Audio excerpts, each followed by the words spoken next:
Good evening. Good evening and welcome to Chicago Public Library. I'm Jennifer Lezak with the Cultural, Civic, and Literary Engagement Team in the Adult Services Department, and on behalf of everyone at Chicago Public Library, welcome. We want to especially welcome you to Chicago Public Library throughout 2023 as we celebrate our 150th anniversary year with a variety of events, celebrations, partnerships, digital content, and more for all ages throughout the year.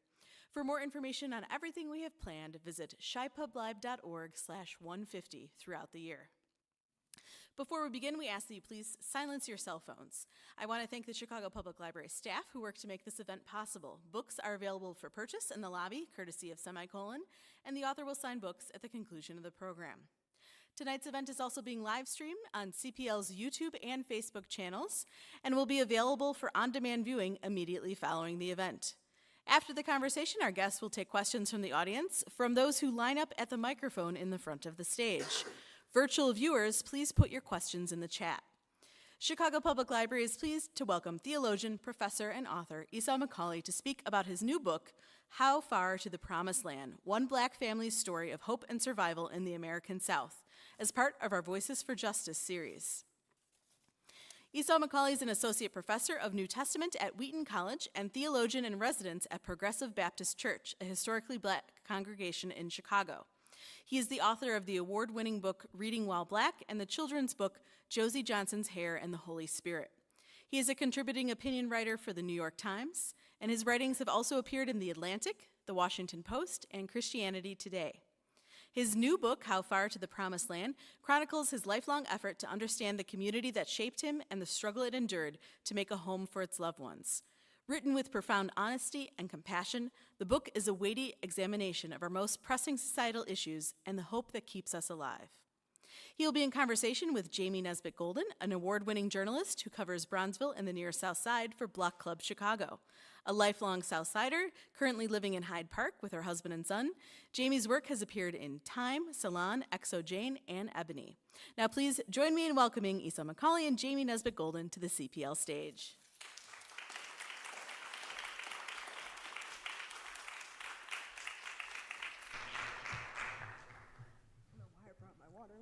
Yes. Whoever drinks that first can have the extra one. Sweet, you're on. Wait, is this on? I think it's working. Okay, cool.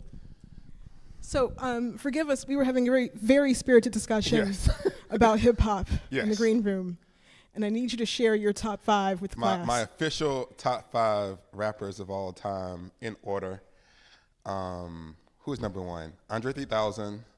Number 2 is early Kanye. You're very, you grade on a curve. It's cool. 3 Jay-Z, 4 Big, 5 Lauryn Hill. It's a somewhat respectable list, somewhat. I'm from the South, so you got to give I have to make a Southerner number 1. I mean, no, and I respect that. It's the Ye edition, the Ye edition that I just don't, because college dropout and all of that was when I was in high school and in college. So you got to nostalgia. Yes, nostalgia. It's okay. Yes, it's okay. It's a drug. We're gonna fight about this some more. You're gonna come around to my way of thinking. It's fine. Eventually. We'll debate it. Well, thank you for being here. This is great. Thank you for having me. Thank you all for coming out. Yes, please give yourselves a round of applause. Your book was just released. Your book date was yesterday, right? Yes. Your book day. How does it feel? I mean, it's very different because the last book was mostly ideas, and it's easy to come out and have the world think about, examine the things that you think.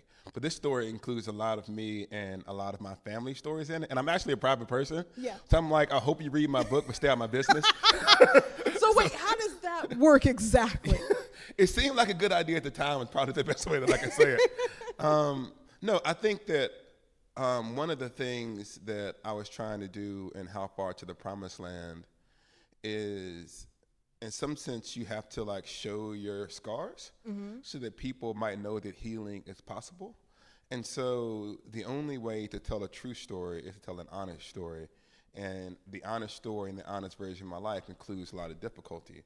And I think there's a lot of people who are trying to find hope in dark times. Yeah. And so that gave me some courage to finally kind of be as vulnerable as I knew how to be. So like I was telling you earlier, what I think I really liked about the fact that you shared your story, particularly the story of you and your father's relationship. Yeah. Like also sort of having a father who struggled with addiction and having these abandonment issues and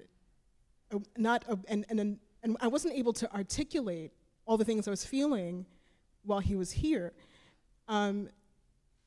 But you somehow managed to find grace for your dad, like throughout, despite everything. And I want you to talk about that a little, because I think that's a really important thing to hold on to. Yeah, so in case y'all haven't read the whole book in the 24 hours since it's been out, I'll set the scene a little bit for you. My father was an addict.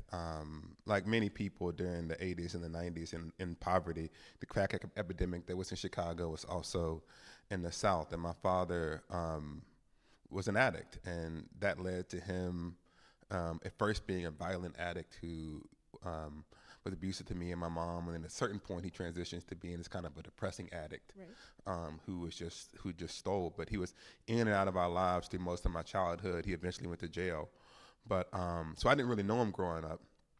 But in 2017, he was a truck driver, and he was coming back from a road trip to drop off something in California, and he just dies. We don't know what happens to this day. He just was on the road, and the truck veers off the road, off the overpass, onto the one below, and he dies in a single car accident. And my family asked me to do the eulogy. I'm a clergy person. And so my family asked me to do the eulogy. My sister, my younger sister, said, I want Daniel to do it, because that's what they call me, because he's the only one who tells the truth. And so it's really hard, because one of the things you have to do in the eulogy is that you have to tell the truth, and you have to know the person. I didn't really know my father. And so I sat down with my siblings, my mom, my aunts, my uncles, all of the people who knew whom was still alive, and I had to really try to understand who he was and try to make sense of his life in the context of the wider purposes of God in America. And what began as a study of his life, because of the ways in which our lives interact, also became an exploration of the ways in which his life impacted me. And so what I try to do is what you do in any eulogy, is to make sense of his life. And that, in the process of writing that eulogy, it gave me the space for grace. One of the things I found out, for example, is that when his father died, one of the last things his father said to him is that you're no good, and you're only ever going to cause people pain. And so he comes from his own trauma. And so his past trauma didn't remove the responsibility of what he had done, but it put it in context.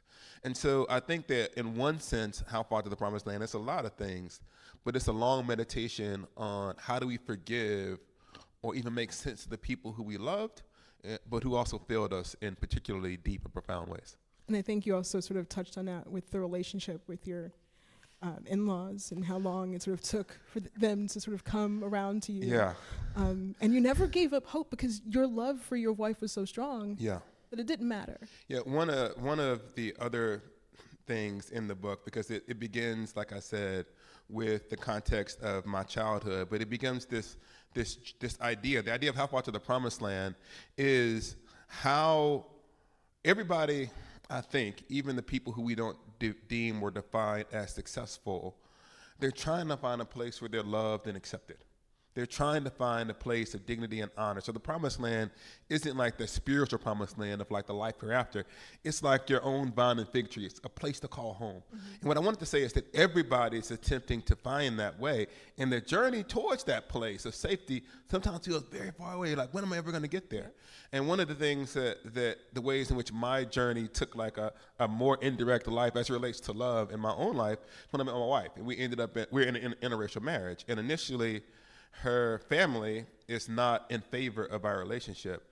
And so I recount like the ways in which that rejection felt like another hurdle on the path towards finding healing. But in the fullness of time, which I won't give away the whole thing unless you ask me more questions about it. Well, I mean, I'm going to try not to spoil it. But don't spoil it. Don't spoil it. It is a really good book, you guys, seriously.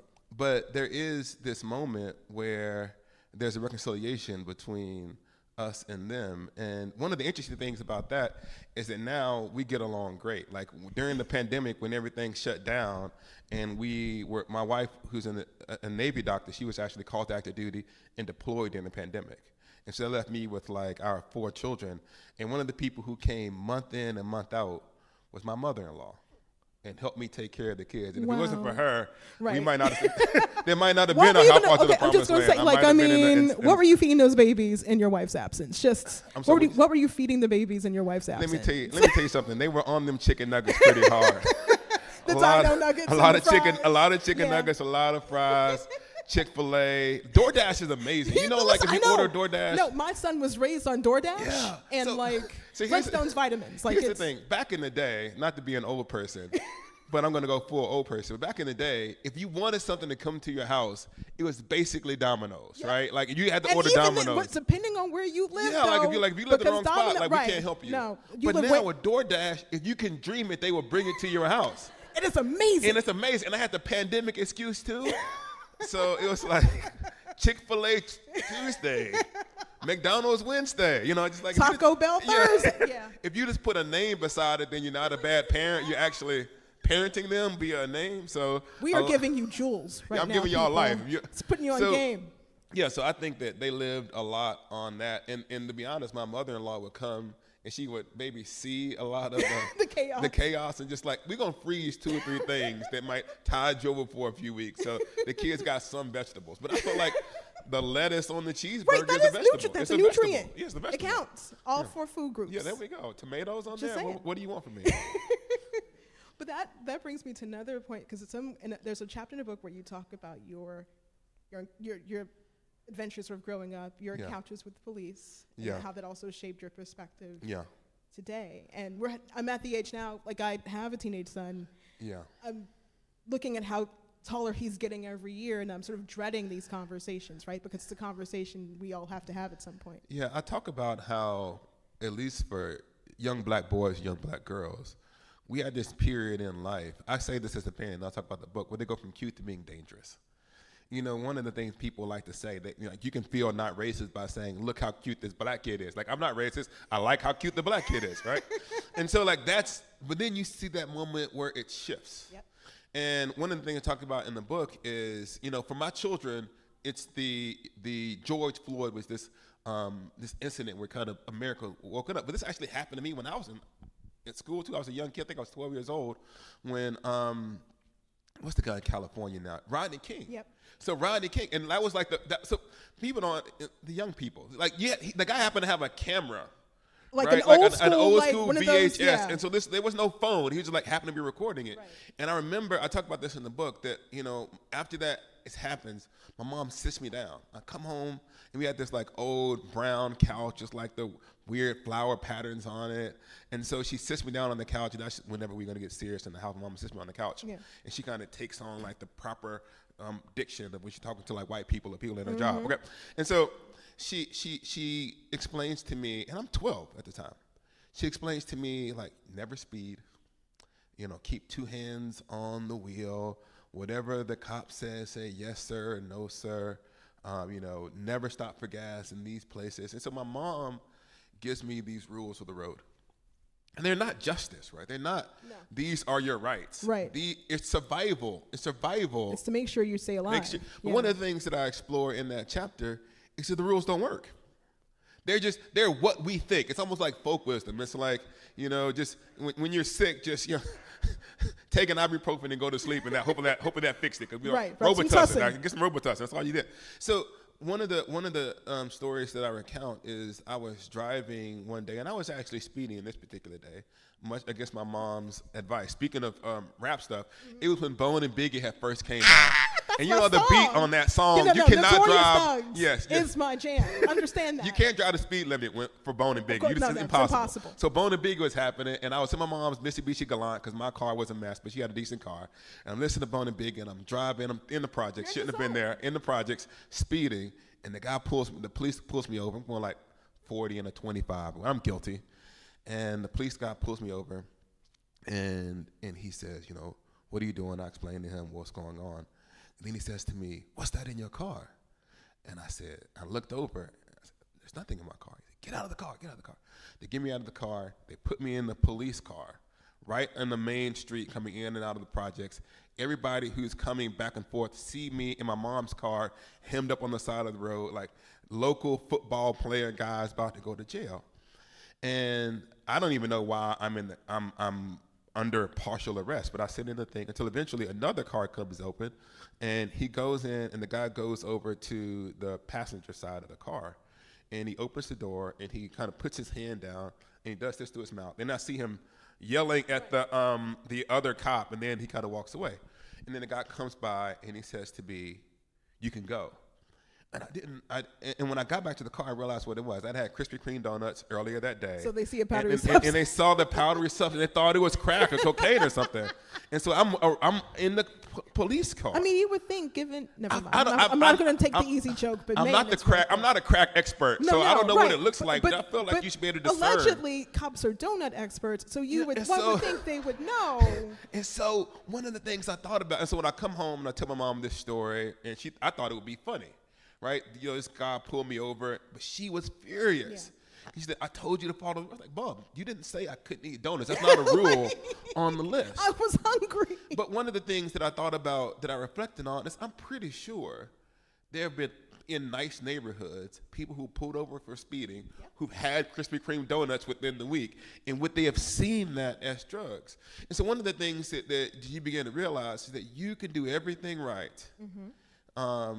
As a black man in the South, and there's 15 other stories in the book where I talk about some of these interactions, and still find yourself in these tense situations.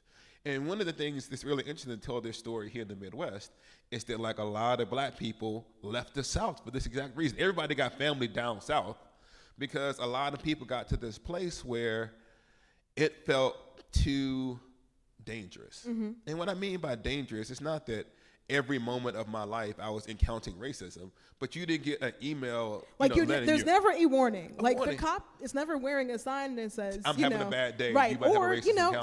slightly racist. Yeah. Don't be mad.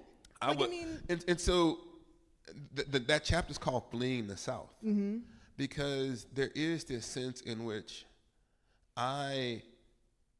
one of the things that happens in police encounters, for me at least, they were consistently emasculating. And it doesn't matter if you're wrong or if you're right. You have to just take it. And because you want to live. And I'm not a fool. I'm not armed. I don't want to fight a police officer. That's not it. But I just didn't know what happens if there's a confluence of bad days. If I'm having a bad day and he's having a bad day, then this could spiral out of control. And so part of me leaving the South was looking for the warmth of other suns, was to say, I just wanted a place for space. And one of the things that worries me about being a parent is that when my children don't have that long experience of being in the South. Yep. And being in the South you understand the danger. And you understand how to navigate those spaces. But most of my children have always been respected and treated with honor and dignity. Really? And how they are going to engage in that first. So it's like you have to decide whether you're going to tell your children that they're black or you're going to let them find out that they're black. And it's always good to tell them first because tell them, then you feel like you're the bad guy. My mom didn't have to tell me, right? I saw it. Right. Because you moved through it. And so how far the promised land, I'm exploring that kind of complexity of, like, how do we live? And how is it okay for America to require African Americans to respond perfectly in every situation when their life could be on the line? Right, and I think we see what happens when they don't respond the way they're supposed to respond. Yeah. We saw it with Sandra Bland. Everybody's supposed to be like the perfect victim until they're not, and there's no such thing as the perfect victim. Yeah, one of the things that I talk about in the book is it's a chapter called 3 Inches to the Right. Mm-hmm. Maybe they won't buy it because I tell them too much of the book, but it's okay. You're going to have to buy the book. You got to buy it. People. It's better if you read the version that I'm telling you about. But there are these moments in my life where I almost passed away. And I imagine how people would have recorded my life if I had died at that moment. If I was 16 and I died as a result of like a gang shooting, say, look, troubled teen gets what he deserves. In other words, like, people feel like they can look at your life, assess your past mistakes, and assume what you're going to be in the future. The value, yeah. And what I want to say is, as long as a person is still breathing, there's the opportunity for a plot twist. Yep. And it's actually the people who are most lost who deserve the most dignity and respect. In other words, we tend to think the opposite. Well, it's the respectable people we need to protect. Well, no, because they kind of had themselves together. It's the people who need time to find themselves are the ones who are most deserving of dignity. So I don't look at someone's rap sheet. I'd say whoever that is a person who has innate dignity and worth who deserve to be protected. And are we comfortable with a country that too often assesses someone's life On the worst day of their life and on their path mistakes, and from that says it's okay to kill them because you know what they would have become? Well, they were no angel. Yeah. But I think that is a very strong point. And again, considering the current racial climate, it's really hard for a lot of folks to sort of see the humanity on the other side, especially when they're not displaying it. And I think I told you, like, as an atheist, sort of looking at this through this, like reading this book, and I'm really grateful, again, that you shared your story, because there's so many things I could take away from it and so many things I could relate to. Yeah. Having grown up in the 90s and sort of looking around and seeing people I love die, see them, walk away. I think, we always sort of look at something to sort of anchor us. Yeah. And you talk about that in the book a lot, like the things that were your anchors. Can you talk about that? Yeah, I mean, one of the things that you have to decide in my community is like what's going to be the thing that guides you through. And we had this line, like, if you're scared, go to church. And part of that is the assumption that like religion is this thing for people who are weak. And for a long time, because of that, I was like, well, I don't want to be perceived as like this Christian guy who is soft. But one of the things that I recount in the book is that I learned how to allow my ancestors to tell their story. And what I mean by that is my great-grandmother was a tenant farmer. And she worked hard to, despite the fact that she was a black woman in the South, in Jim Crow, undereducated, she bought a plot of land that my father is raised on, and I've actually spent the first few years of my life there. And one of the things that she would say to me all of the time was, because my middle name is Daniel, and in the Bible, the character Daniel prays 3 times in a day. She would ask me every time I saw her, have you prayed 3 times a day? And the answer was always no. Like, I don't pray 3 times a day. I got other stuff to do. But when I listened to the way that she talked about how she survived in that context, her answer was God carried her through. And when I asked my mom, I said, Mom, how are you surviving in this black South with all of the things you have to experience? She also say, it was God. And for me, I came to the same kind of conclusion. What is it that provides my moral compass and sense of self that helps me navigate this stuff? It's God. But the other thing that I talk about in the book is that I understand that for a lot of people, they perceive religion as, whatever they want to perceive it. And so I don't have like the cultural standing or the power to say, you must do what I do. Right. I can say, perhaps. And there's this quote that I really like by a guy named Joseph Ratzinger. And he says, the Christian, no matter how devout the Christian is, there's a part of them right before they go to sleep that says, what if all of this is fake? And then he says, the atheist, no matter how convinced they are as an atheist, right before they go to sleep, well, maybe it's real. And he says there's a possibility of conversation in our shared mutual doubt. And so that means that for me, I try to be as vulnerable as I can, because that gives us permission to have a conversation about the things that matter. Mm-hmm. And for me, the way that I navigated through was through my faith. Mm-hmm. And once, if you see in the book, one of the things that actually happens is that doesn't solve all of the problems. But oftentimes I pray and God doesn't answer the prayer. Like you were saying, not today, kid. I'm not sorry. Today.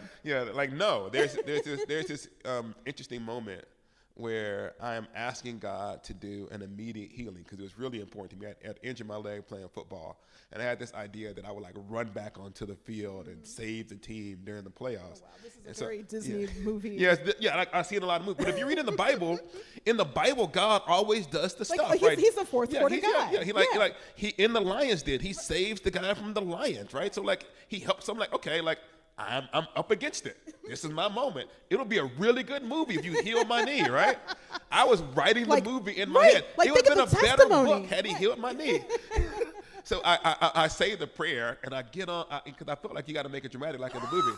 So I'm on the crutches, right? And I said, okay, I'll toss the crutches aside, and now I'm going to step onto the newly healed knee, and it didn't, and I fell on the ground. Oh, my God. And so, like, that reality, though, is like, is God only useful to us if he immediately solves our problem? My mom prays a different prayer, which is, because we didn't have insurance, help this guy find a doctor.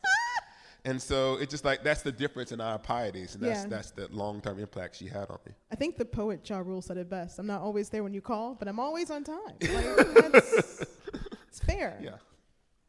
I also love the fact that you made it clear in this book that, you know, yes, we can definitely talk about Black tragedy and loss and hurt and pain, but we also have to find those moments of joy. And it reminds me of one of my favorite Toni Morrison interviews, where she's like, it's sort of exhausting, and I'm paraphrasing, to hold on to like the hard times in life. You also have to hold on to the love and the hope, and those are the moments that sort of get you through. And I think you made a really good point in your book to sort of... Yeah. One of the things that I was thinking about when I wrote that chapter is, like, you know how people, they go over to Africa and they take the pictures with the little African kids. Yes. And they say, oh, Uganda, I know this nation in Africa. I'm just giving you the suburb. Well, I mean, do they though? Because usually they have no idea where they are. They just see some adorable... But they always say this. They always say, look how happy these kids are, even though they don't have anything. And I want to say, yeah, you saw them during that one moment. But there was also hard times. And one of the hard things about poverty is you either have to talk about all of the difficulties so people know how bad it is. But one of the things that happens in that bad and difficult place is joy. And like the ways in which, in the midst of the kind of ridiculous hopelessness of, it feels like, kind of urban poverty, there's real joy. Yes. And so even like we talked about, like, you know, sitting around in the barbershop arguing about who's the best rappers, right? You know, or arguing about, like, you know, at the time it was Michael Jordan was the GOAT, right? Like everyone arguing. I mean, Michael Jordan's already, if you like that. There we go. So like, and what I'm saying is, like, that joy was also part of it. One of the things I talk about in the book is like playing, like, actually I talk about like playing a basketball game with drug dealers. And how much fun that was. And it was real joy. But after that, they went back to the corner, and they went back to being dangerous. And how you could have in the same person real kindness and real, like, cruelty. One of the times the nicest pair of shoes I ever got was because one time one of my drug dealing cousins gave me like $100 and said, man, tighten yourself up, right? And so like that reality is part of what it means. Is how do you keep the joy and the trauma together? Right. And I think people kind of forget that drug dealers are also human, and they do, you know, like, those are the folks who are looking out for me in the old neighborhood. Like, I mean, there was like, yes, you had all these folks, but they contain multitudes. Yeah, and they're good and evil are sometimes not. One of the things that's simple about childhood is you can say good guys and bad guys. But the older you get, you realize that the good and the bad can sometimes exist in the same person. And one of the things that I talk about was I have cousins who were drug dealers, and some of them died. And once again, I tried to give them in the book a dignity in life and in that narrative they didn't receive in their own existence. Because one of the things that happens is only the survivors get to tell the story. And oftentimes people want the story to be, look at how amazing you are. And I want to say there was a complicated beauty in the place that I came from. And you might think that you have the power to ignore it. But every time you give me the mic, I'm going to say you have to see it. And How Far to the Promised Land is an exercise in doing my best, not to show people all of Black America or all of the Black experience, every Black person isn't poor. But for the people who are tossed aside and often ignored, I want to say, at least for the 240 pages in this book, you need to see them. And, you know, I think it was really, again, well done. Like, let's go back a little. Okay. Did you think you were going to be writing a memoir? Like, what was the... Oh, no. Like, oh, no. How did this happen? Like... Well, in some ways, stories are hiding even though you don't know it. So my father passes in 2017. And in 2017 is around the time I began writing the book called Reading While Black. And when it got time to do the dedication of that book, I dedicated it to my father. And the dedication says, this to my father who died before we got to see our name in print. Whatever else I am, I remain your son. And for years after that, people thought, oh, you must have this great relationship with your father. That, but it wasn't. It was by way of saying, I forgive you, but I didn't know it. And this book is actually dedicated to my mother. And it has the same words that I gave to my father at his dedication in this book. And it says, whatever else I am, I remain your son. And in the same way that my mom shaped me by her presence, my father shaped me by his absence. And I felt like I needed to tell this story because there are certain events and things that happen in your life that mark you, stories that happen that you kind of circle and return to again and again and again, and they won't let you go, and they shape how you see the world. How often did these stories sort of visit you? These are the stories I've been wrestling with my entire life. Wow. And and they shape how I understand justice and hope and grace and forgiveness and faith. And I was foolish enough to think that these stories to shape me might have an impact on other people as well. And in particular, I wrote it, this might seem super selfish or like a flex, for my kids. Because these stories are theirs. And it's up to them to write the next chapter in our family story. And I felt like I couldn't undo the past, but I could write an ending to it and then give them the freedom to become what they might become. And I think there's a sense in which, as a country, until we own our past, until we're truthfully honest about the things that we've done to black people and the ways in which the things that we did to black people linger, we can't write a new future. And we live in a context where we're like consistently trying to erase the past. We feel like none of this happened. And through the course of this family narrative, you're not just getting like one person's account of his family trauma. It's an account of what America does to black people. And by seeing that, hopefully the country can see themselves. And so I'm foolish enough to believe that by reading these stories, people might be forced to face and ask themselves hard questions. Are we comfortable with a country that does this to people? And are we comfortable with the ways in which these traumas linger? Or do we have to do something different to become a better people? So, I mean, I kind of wrestle with that. Like, I consider myself a realist, I guess, but maybe I'm more pessimistic because I'm a journalist, and every time I have to cover something awful, I'm like reaching for like an imaginary bottle of like bourbon, right? Yes. like if I were a guy, I'd be like, it would be like a 5 o'clock shadow, like a really dirty, going through it. Yeah, like just frazzled, like Peter Falk or something in Columbo. That said, like you are I think you mentioned this earlier, that you are still somewhat optimistic that this country will go in the right direction. But let's be honest here. Like, the book that you have written could very well land on a banned book list in the near future. And how do you feel about that? Maybe I know. buy it. Listen, it has helped so many of my friends. Effect or whatever. It Anyway. has, like, ban it, please. No, I think that. What was the question? Sorry, you just asked me. Like, I mean, does it occur to you that you may very well be on a banned book list at some point, even after, again, when you think about, I'm sorry, and I'll let you, but I think when I read this book, I see like a very powerful collection of stories, right? Yeah.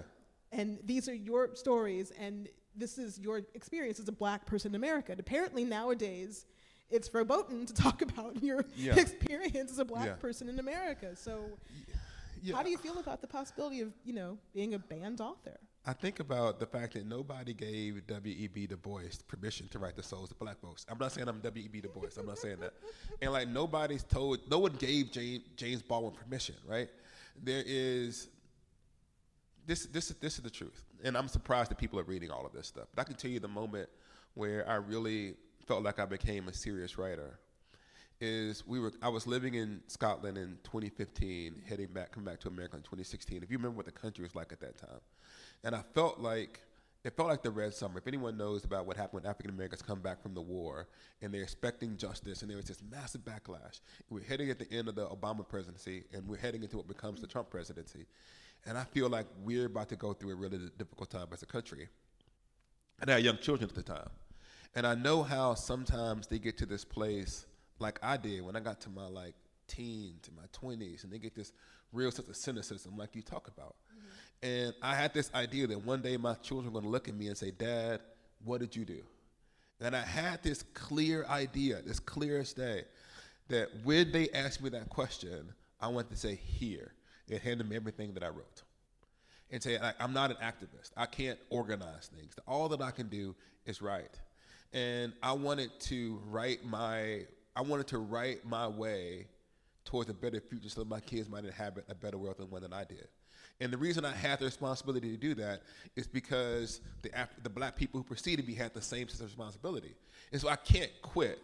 And so, yes, is there a cost to writing about race as a black person in America? Of course there's a cost to it. But there's always been a cost. You know, Frederick Douglass, they didn't love Fred or Fannie Lou Hamer or any of those people. And so I just feel like, and for a lot of them, there was a sense of calling. One of the things I talk about in the chapter of the book is, at first I thought I was called to do like traditional church ministry, but I wasn't that good at it. And I feel like ultimately that God had a different calling for me, and it was to struggle with these things on paper. And I'm surprised that y'all liked it, but as long as people keep liking it, I'll keep doing it. Well, please keep doing it, please. Oh, thank you. Being an academic and a professor, yeah, you're on the front lines here. Yes. And of course, the current topic is critical race theory. Yes. Or another, Republican boogeyman. Yeah. What have you been seeing? Like, what kind of conversations have you been having with your students? So, for me, it's really interesting because I wrote Reading While Black before critical race theory was a thing. And I started writing How Far to the Promised Land before. I know the critical race theory existed as a discipline, but we weren't afraid of it. Right. And so it was strange to become a critical race theorist after I published a book having never read critical race theory. So that was always funny how that happens. Funny how it works. Yeah. And so one of the things that I would say is, and this is one of the things I attempt to do over and over again, is, I think it's, maybe it's Toni Morrison, it's someone else, forgive me. The purpose of racism is distraction. That's Toni. Yeah, and so she's like, they say you can't do this. And one of the hard things to do as a writer is to not be distracted. In other words, I can spend all of my energy explaining to people the ways in which the analysis of race in America requires a variety of disciplines. And then I can listen to all of their distortions of that. I could be called woke or whatever. And sometimes engaging in that kind of work gains you an audience or a crowd. But one of the things that I wanted to do, even in How Far to the Promised Land, the hardest thing to do as a black writer is to tell a black story that meets the needs of your audience. When I say that, I mean most black people aren't asking me whether or not critical race theory is bad. They're trying to make sense of being black in America. And so when I write things that help us do that, yes, that might bring criticism from other places, but my focus of interest is helping that community. One of the other things about that is precisely because it's a particular story, it's also universal. I've never been to Russia, probably never going, but I love Tolstoy. Yeah. Because it's a fully realized place that articulates the human experience. And because black people are human, right, a fully realized black story is precisely because it's black universal. And so I am focused on telling black stories that both help our community, but also reveal something about the human experience at the same time. And when people get in my way, I give them the energy that they give to me, but then I return back to my work because I feel like that's the most important thing. Because you can spend your entire life. There used to be this idea when I was a kid, I used to call it the black list. It was all the things that black people hadn't done. Been to the moon, the kind of thing and then every time a black person would do it, they put it on the news. First black person to do this surgery. And I thought, my job as a black person was to check one thing off the list. That was my job. I don't know what it was, but find something on the list that I could do and check it off, because people couldn't say that we could do that. And I realized the list never ends. The list never ends. No, there's always there's new stuff on the list, And so I said, rather than focusing on checking things off the list, I had to discern as best as I could what I felt like God was calling me to do and go ahead and do it. And for me, it's writing and teaching as best as I can. So I want to sort of turn to something a little more fun. Okay. Since we're sort of winding down here, Okay. we have a few minutes, but we already talked about hip hop. Okay. Give me your worst movie opinion. Ooh, worst movie opinion. Man. Make it hurt. I'm trying to think something that could give me good and cancel.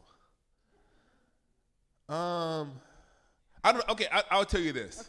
This probably isn't a movie opinion, but it's like something I don't watch black people suffer on film. Like, I don't watch any of the slavery movies. If we going through it, I go through it. Like, it has to be like, if it is set before like 1920, I need Denzel and Viola and like everybody. I need single tier Denzel. And so I felt like I never saw 7 Years a Slave. I never saw. That was traumatic. What's the one with all of the slave movies? Haven't seen any of them. Yeah. So I just I saw Roots and I was good. And so I don't know if that's a take, but that's it. To be fair, I feel like that was part of our social studies curriculum. I got one. Okay. Don't cancel me. Oh, that's I've too not late. seen a minute of Blackish. Oh, look at that. Look at this. They was with me until that moment. Look at that. I apologize. So, to be fair, though, in your defense, Kenya Barris, a little problematic, right? Listen, I'm not seeing it a minute of it. So I'm going to let them live. I can't really not, because it took me a minute to get into Blackish, too. Okay. For many, many reasons. So no, I can't hold that against you. But I don't know. I love Atlanta. I saw it the first season. I didn't finish Atlanta. I mean, there's tons of things that I haven't finished. I've seen, if Denzel is in it, I've seen every Denzel movie. Did you see The Equalizer 3, sir? Did I see it last week? Yes, I did. Did I go and see it by myself? Yes, I did. Me and Denzel going through it, and 5 other people. Yes, he needs me. Denzel has never been to a theater without me, or maybe it's vice versa. So Denzel. That's crazy, because that's how I feel about Tom Cruise. It's all right. We all have me and Tom spent a lot of time together. together Me too. Like every Mission Impossible. Everyone. Top Gun sequel people. I am a Top Gun fan. He could roll up in a wheelchair and just roll off a cliff. If 80 years old, I'm still going to watch it. We're going to be in there together. Yeah, together. With our old selves. Yes, no, listen, but we're old too, so it's fine. Like, he gives me hope, right? Yeah, there we go. We can age gracefully. I could, climb off a mountain at age 60. Yeah. With, my while being on my third or fourth face, to be fair. I have to think about what's a real movie. Yeah, no, for me, cancel, I hate Star Wars, and I get canceled for that all the time. Never seen Hamilton. I know, look at this. I apologize. I've heard most of it because my kids listen to it all of the time. And I'm going to see the play this year. It's coming to Chicago. So there we go. I've been busy. My brother. I've been busy. It's been out for years. But the rhyme schemes, never mind. No. Listen, understand, there's an appreciation for my man Lynn, but also. The bars. Listen, but again, considering what's, out recently, that stuff is Shakespeare. Okay. Okay, you got a phone call. I'm so sorry. That's okay. I'm sorry. I thought I silenced my phone. Apparently not. And that's my friend Mickey Kendall, award-winning author. He probably heard about the Hamilton thing. I got to call it in. This is how dare you? I know. It has been out for years. I'm sorry. Shame on you. I apologize. Matter of fact, I even seen The Heights. I even like his other movie. I went to see The Heights. I liked it. On purpose? Yeah. No, that's fine. That's fine. So you haven't seen Blackish or Hamilton. Yes. You still have Kanye in your top 5. Pre-Kanye. I don't know if this new friendship is going to survive. Yeah, it was growing. Now it's shrinking. I'm sorry. I apologize. I got too comfortable with that. The Hamilton was a bridge too far. I was doing well. This is too much. I gave you too much of my truth. There we go. 3 people left at that point. It was rough. It was rough. I know you probably get this all the time from aspiring writers, but what is the one piece of advice you would share?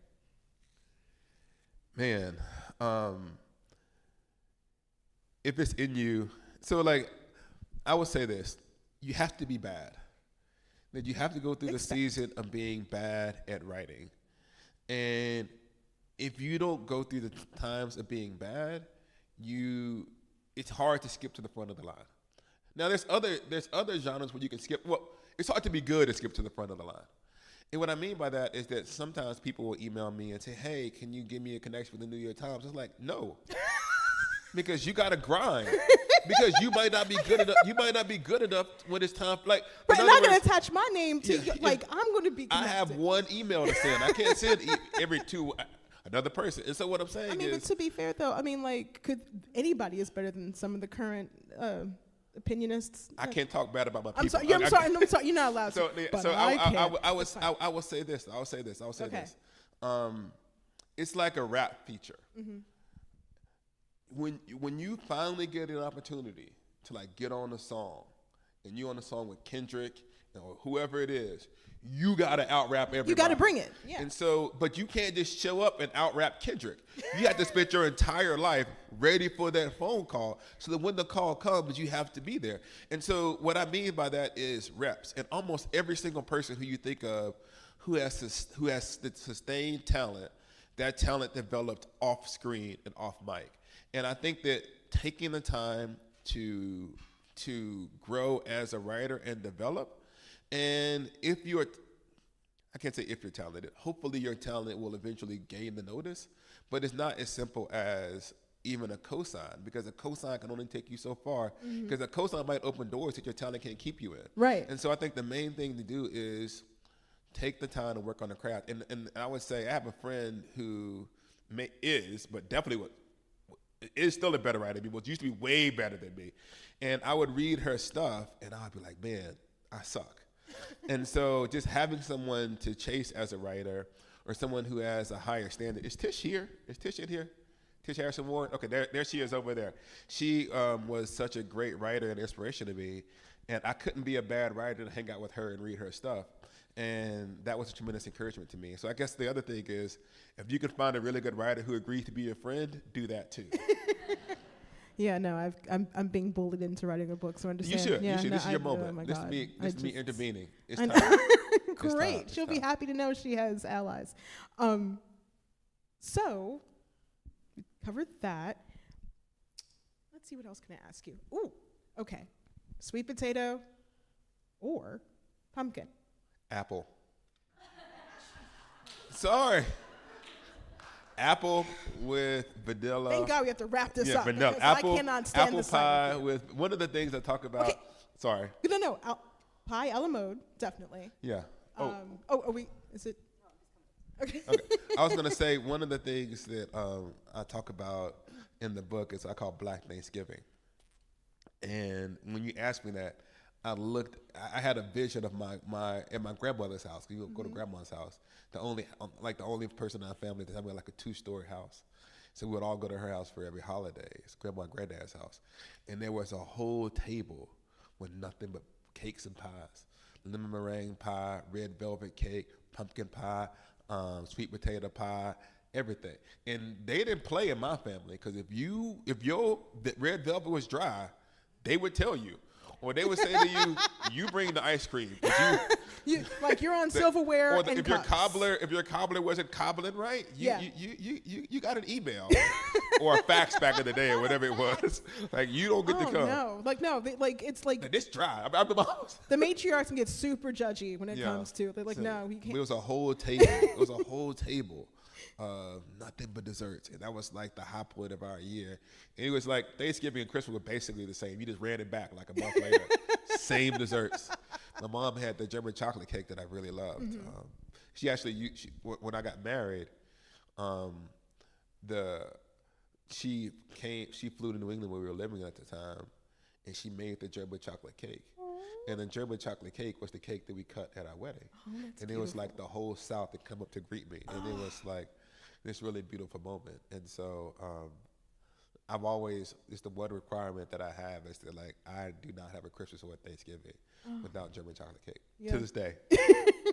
For me, it's sweet potato pie. Like, it has to be. And it's like, good. Like, both of those are good. True. Like, I respect the German chocolate a little. Red velvet, but that's like, it's easy to get it wrong. Yeah, so easy. Yeah, and so like it's very hit or miss. You get to break with it. So I think it's time for questions from the audience. I think there's a rep that's supposed to be coming around with a microphone. So if anybody, I'm sorry, no. They can actually come up. Yep, I'm sorry. I should have paid attention earlier. There's a microphone right here. So please come up if you have any questions in the next 10 minutes. Going once. Going twice. Okay. Come on down. Come on up, you guys. It's a long journey. Like, It's like The Price is Right. Like, it's $1. It's the bet. They don't even. Young people don't even get. Rest in peace, Bob Barker. Like, they don't get the $1. They don't even know who Bob Barker was. Yeah, okay. there we go. Hi. You mentioned it a little bit in the beginning, but I'm Yeah. always fascinated by people who write memoirs. Yeah. You say maybe you wrote it for your kids, and I think that's great, but I assume you write about other people who maybe were not excited or didn't want to relive some of it. Yeah. And I just wonder, what is it like to kind of navigate that? Well, actually, I spoke with everybody in my. Well, they agreed at the time. We'll see. No, I sat down with my mom in particular because there are some difficult things that occur, and I recounted in the book. And I asked my mom, are you cool with this? And she goes, it happened. My mom is very matter of the fact. You'll see her, you'll love her once you get into it. So I think it is sensitive, and I think part of it was a lot of the people had passed away, and that gave us more space and permission. Sure. And because everybody was treated with dignity, even the most difficult characters, I think that gave space. So it was not easy. But everybody who I spoke to was happy to kind of give me space to tell their story. And I always say to people, this is my version of what happened, not necessarily. I mean, I think it's true. One of the funny things about that is my mom, because they ran an excerpt on it in the Atlantic. And so the Atlantic takes everything seriously. So they called my mom to fact check it. And she corrected it. And I said, but Mom, you're the one who told me the story the first time. You're not correcting me. You're correcting your own version of the story. So if you ask her again, she might give you a slightly different take on it. But as best as I can tell, because there's significant parts of the story that I wasn't even born for. And it's me telling the story of my ancestors. And so there are only 3 of my relatives on my father's side of the family who were alive during his childhood. And all of them were more than happy to have me tell their story. That's great. Thank you. So I'm not buying that you're not your old thing, because I'm the father of one of your former students. Yes. I do. Yeah, $1 is the way to go. Yeah, it's the way to go. Stuff. Or just undercut the person who. Yeah. Never bought memoirs before. I generally don't like them, but I felt like I could learn from this, so I'm really excited about it coming out. I was interested in what you think about your students reading it, and maybe knowing more about you me. than, I mean, like I said, it seemed like a good idea at the time. I think that it's really true for me to say this. There could be a perception, and this is the reason why I feel comfortable telling this story. There can be a perception, especially for people of faith, that we are people of faith because it came easy to us. That we kind of had this golden road. And so there's this kind of a detached piety that comes from the comfortable lives that we may live. And I feel like for some of us, it's important to show your scars precisely so that people know that there's the possibility that God might be a healer. And for me, I felt comfortable doing that as long as it was placed in context in the service of a bigger goal. So I'm not just processing stuff for the world. I'm saying, here are the ways in which these traumas that influenced my family come from larger systems. For example, I've said this a couple of times, but the land that my grandmother worked hard to receive was stolen from our family by a white family through a shady business deal. And that has a long-term economic impact, that one family, the white family, gets the land that my great-grandmother worked for, and we lose the land, we're tumbled down into poverty. And so there's one thing to tell a story where you say there's a long trail of systemic racism, right? And you could cite all the statistics, but I can say, no, in this place, on this land, my family was cheated. And that is something that I want my students to wrestle with. And I'm comfortable with them having to do that kind of work. I'm comfortable with the country doing that kind of work.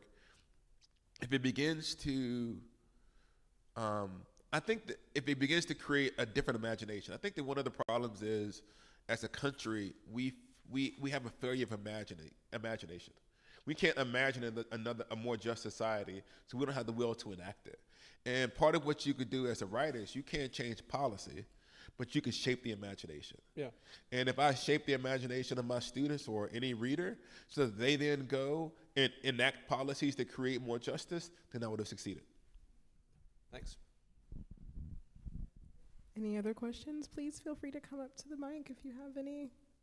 Oh, if you stand up, I can probably hear you. Right, Just project. right. I mean, like, Some of y'all don't want to move all the way over there. it is a journey. Good. Man, yes, I'm reading abolitionist literature, and I'm trying to figure out. There's been a long history in America of abolition, kind of the slavery, anti-slavery debate that's repeated during the civil rights movement, and I'm reading how the role that faith played in the abolitionist cause and the role that faith played in the pro-slavery cause, and how both of those characters are calling upon the same God with wildly different understandings, and how they came to that, and what's the way to read like an abolitionist is probably what I'm reading about now. So a lot of boring primary literature. The collected speeches of Frederick Douglass. But mostly I'm doing interviews about my book. So it would be dishonest to say if I was reading a lot. Well, while we're talking about, like, do you already have an idea what the next book is going to be, or have you even thought that far ahead, or are you just waiting for like a divine? I don't know. I like at this point when you publish a book, you go, why do we do this to ourselves? Yes. like why? I mean, at first, before I got to release week, I had a plan of writing another book. But now, today, I feel like I'm retiring. I'm never doing this again. It's too much stress, right? It's too much Like, what pressure. did you find yourself doing to sort of cope with the stress as you're in the process of writing? Like, what was the craziest thing? Well, what I tried to do, which was I could do during the book, is put aside any expectation and say, I want to write something true and beautiful. Mm-hmm. That was my only goal. It's not my job to sell the book. That's the job of my publicist who's floating around here somewhere. No, you wrote the darn thing. All I can do is like get in my bag and write my book and hope that people read it. Mm-hmm. And that was something that I was actually able to do. I was able to forget about everything except for the truest and most honest story that I could. But now that the book is out, I'm like, man. The people, I'm happy that you all invited me to do this thing. It's like, just buy it. I promise you it's good. It really is. It truly is. I wish you could just say that to people, but you can't. And so, like, now at this point, I'm like, I'm never writing another book. That's like, if you ask me what I was thinking about, I'm done. How Far to the Promised Land is the last. It's like Jay-Z. This is the Black Album. I'm done touring. I'm done touring. But then, like, a year later. Well, we'll see. Come back to me in a year. Like, it'll be the Rolling Stones of, like, authors. Yes. Farewell tour. I'm done. No, I think that right now I really am just trying to even process this book existing in the world. And I have stopped any real progress on writing anything new. And it might be that way. I mean, like, listen, you've done a lot. Thank you. A lot of writing. I'm glad. You have earned your rest. I get a sabbatical? Right, you do. I think so. I'm currently on sabbatical, actually. I'm not teaching this semester. Oh, great. I said, I'm done with y'all. Don't text me. Don't call me. So what was so has anybody else read the book, like, prior to it coming out, like family members? Like, what are they telling you about this? They like me, so they say it's good. My mom actually, it's really interesting because she said there's stories in the book that she didn't know about until she read the book. Wow. Because some of the incidents with the police, I didn't tell her. And the fact that they're, like, I think, I wanted to point this out earlier when you mentioned it, and I think when people read about Black encounters with the police, they believe it's like a one-off thing. Yeah. But you are citing multiple run-ins. Yeah, so it's funny because I hope that they enjoy that. But if that chapter feels like redundant or mundane, that is actually the rhetorical point. One of the things about racism, and this is like the hard part to explain, you don't know when you start your day. And you could just be going through your life, and then within 15 minutes, you're in this life or death situation. Yeah. And sometimes when they happen, you just put it away, and then you go about your life. You don't go home and say, Mom, this thing happened, because she's always worried about me. And so I talked about one of the things that happens with a single parent is that when you have a single parent, it turns both of you into liars. Mm-hmm. In other words, my mom never wanted to show how much raising us got to her, so she hid all of her stuff. And we wanted to feel like it's working. We wanted her to think, oh, no, what you're doing is working, so I hid my stuff. And so my dad's departure turned us both into liars. And so in this book, she'll call me, she's like, you did what? You know? And so did she get mad at you like it was happening like in real time? No, she Okay. does. Okay. She did. Oh, And no. or even there are some places where our memory diverges, and she disagrees on my interpretation. I was like, but like, I had to put in the disclaimer. It's funny, like at the end of the book, actually say this sentence so she won't harass me. When our memories diverge, I had to rely upon my recollection. Now, there's a reason for this, because the reader will find out. Is my mom had a brain tumor, and the tumor does actually impact her memory. And there's large portions of our childhood that she doesn't remember because of the tumor. But I also think that it affects her memory of certain events. She disagrees. And she's right now that I think about this, because she may watch this video. So let me stop this whole line of thinking. She's right. She's absolutely right. You're right. The second edition will have your version in here. So we're going to wrap up in a couple minutes. There's one more question Oh. from my friend Tish Harrison Warren. Hi.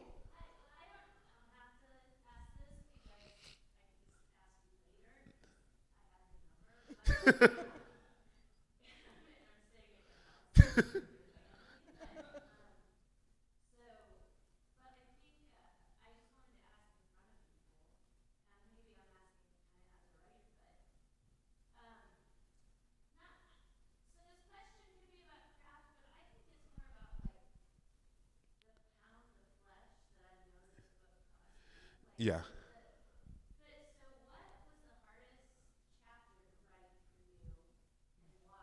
Oh, that's a good question.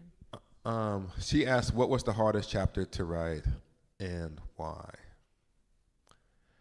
I'm going to say the chapter, The Making of a Villain, which, and it's kind of paired with Fathers and Sons Revisited. Because the first chapter deals with how I experienced my father in the experience of domestic abuse. And if anyone reads it, the language is simpler. The prose is simple because I'm trying to think the thoughts, repeat the thoughts that I had as a child. And in order to do that, you have to return to that place. And it was really hard to read it. And so that was really hard. But then the final chapter, which deals with kind of the last years of my father's life and the final conversations that we had, I think it's the best chapter of anything I've ever written. But it was my final opportunity to bring some resolution to that story. And here's a cute writer. Yeah, so writing that story at the end, and there's a line where he is like going back home, and he is making promises that he's always made to my family, and then he dies on the road. And there's something, if it was a movie, that's how it would actually have occurred. That he literally ran out of road and ran out of time. And like having to end his story like that. And in actuality, the book was not intended to end this way, but it actually ends the way that I don't want to embarrass my son, but he's here. But, well, actually, I won't tell you the ending. You have to read the end of it yourself. But like writing the end of that story was just difficult, because the only way to make sense of Fathers and Sons Revisited is to read The Making of a Villain. And they're kind of paired chapters. And so in some sense, it's a long meditation on forgiveness, the book. And in order to have a meditation on forgiveness, you have to actually articulate the wrong that is done. You can't minimize it, and you can't give a cheap redemption because this isn't television. And so those two things together were probably the hardest. Those two. Well, I think those were all the questions. Yes. So I think we'll be doing a book signing next. Yes. Am I going to be right down here? Thank you all Thank for you coming so out. much I for really coming out. appreciate Thank you having me guys who are watching virtually. This was really great.